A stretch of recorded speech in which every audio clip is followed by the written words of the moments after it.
Okay. My testimony is that, I'm thankful that I am among the living today. The devil always tend to want to try to, just throw things at you that you just know ain't real. He tried to throw drama in your life that you just know ain't right. And you have to be very aware of these drama tactics, because sometimes he'll use the one that you love.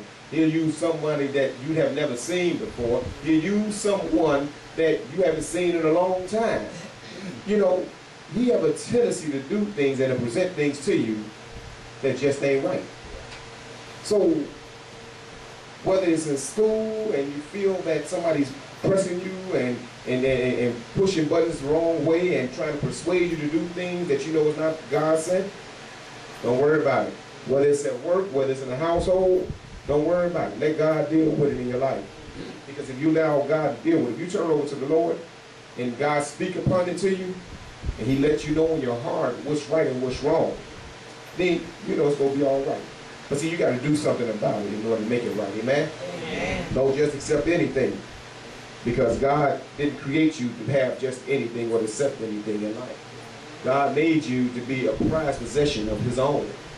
When God created you, the angels were very upset that they just did not like it, because God chose you to be in his image. Amen? Amen. And when God chose you to be in his image, that means God had a special place in him for you. Amen? Amen.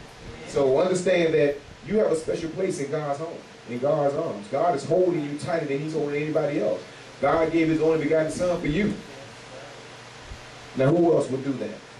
So that's what we have to understand, how special we are to God and how much God really loves us. Sometimes we don't realize it until we get older in life, and then that's when they say wisdom really sets in.